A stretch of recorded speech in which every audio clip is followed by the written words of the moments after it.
Have you ever felt like everything in your life is falling apart? Yet somewhere deep inside, something tells you not to give up, like there's a quiet voice whispering, "Keep going, I'm with you." If you've ever felt that mysterious pull, that divine nudge, then you're about to discover something life-changing. Because today we'll talk about 6 signs you are on God's path, not your own. Before we begin, make sure you subscribe to the channel, like this video, and watch till the very end. Because what you're about to hear might just change not only your mindset, but even your love life and relationships forever. Let's begin this journey together.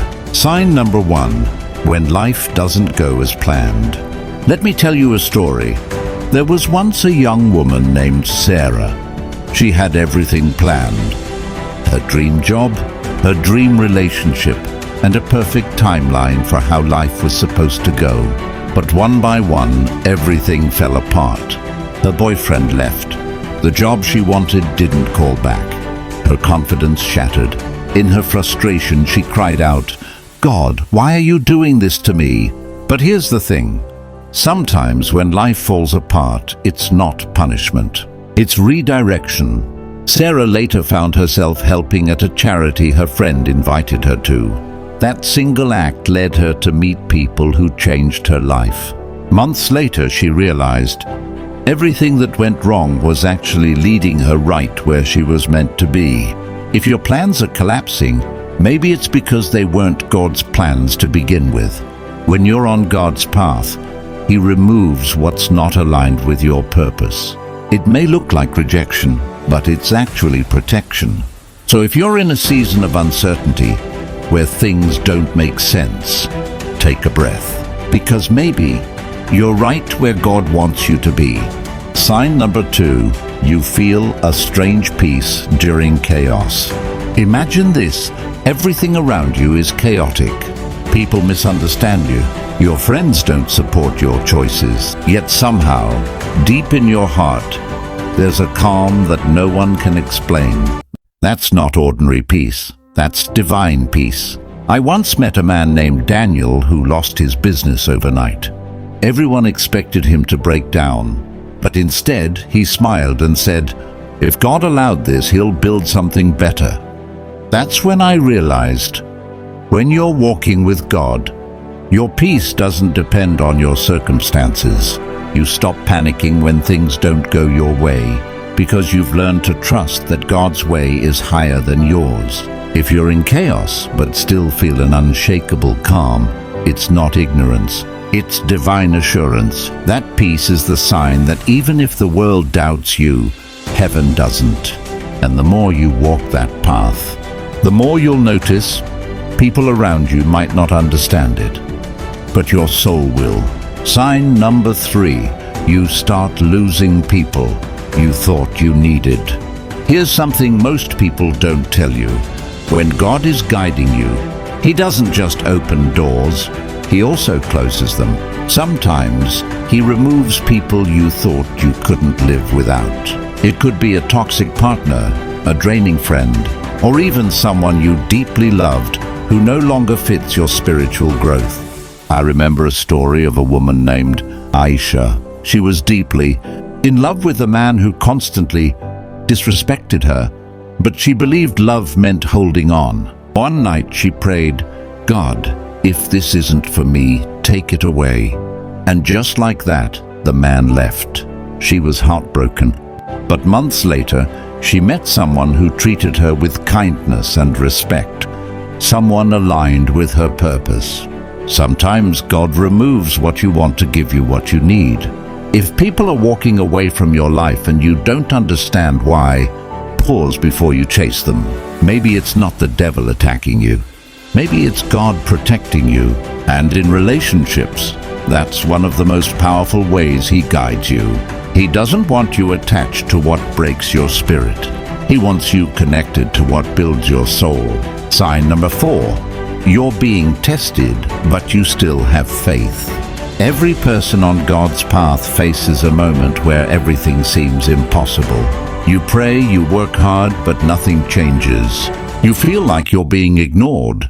but in truth, you're being tested. Let me tell you about a man named Amir. He wanted to start a non-profit organization to help orphans, but nothing worked out. His team left, his funds ran out, and people mocked his dream. Still, every morning he prayed, "God, if this is your will, give me the strength to continue." Months later, out of nowhere, a stranger donated enough money to launch his project.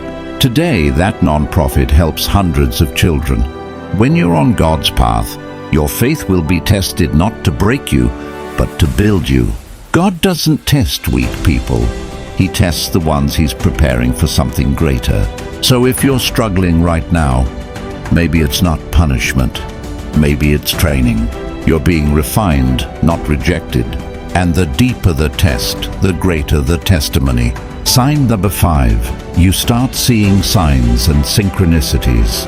When you're on God's path, coincidences stop feeling like coincidences. You start noticing signs, a verse that hits your heart at the right moment, a stranger's words that answer your private prayer, a sudden gut feeling that saves you from a bad decision. These aren't random. They're divine confirmations. A man named Rehan once told me he used to doubt everything, until one day he was about to sign a business deal that didn't feel right. On his way, his car broke down. Furious, he cancelled the meeting. Later, he found out the deal was a scam. That accident wasn't bad luck. It was divine intervention. When you walk with God, He speaks, not always through thunder or miracles, but through whispers, patterns, and timing. If you've started noticing signs, not coincidences, but meaningful moments that feel guided, it's not your imagination. It's His way of saying, "I'm with you. Keep going." And here's something beautiful. The closer you get to Him, the more clearly you recognize those signs, because spiritual alignment sharpens your discernment. So if you've ever said, "I don't know why, but something just told me to do this, and it turned out right," that something wasn't random, it was divine. Sign number 6. You feel pulled toward purpose, not pleasure. The final and most powerful sign that you're walking God's path is this. Your desires begin to change. You no longer crave temporary highs or surface-level validation. You begin to want peace instead of attention, purpose instead of applause. There's a story of a man named Omar. For years, he chased fame and money. He wanted luxury, parties, and people's admiration. But despite all the success, he felt empty inside.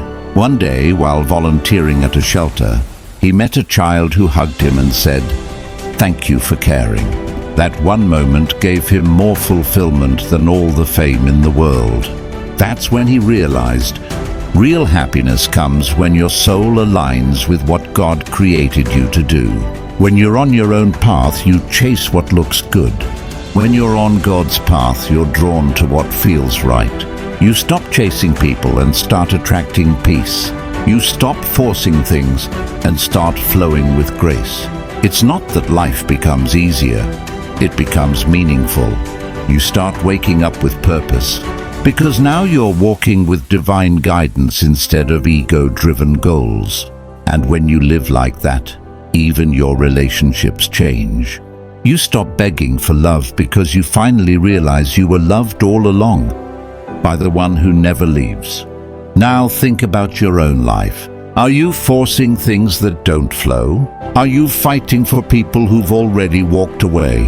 Are you choosing control over surrender? Because maybe, just maybe, God's been trying to guide you all along, through loss, through love, through pain, through peace. The truth is, God's path rarely looks easy, but it's always right. And sometimes, the greatest act of faith isn't moving forward. It's letting go of your timeline, letting go of your ego, letting go of your fear, because when you do, you finally make room for what's meant for you. So if you felt something during this video, maybe a memory, a moment or a quiet voice inside your heart, Don't ignore it. That's not coincidence.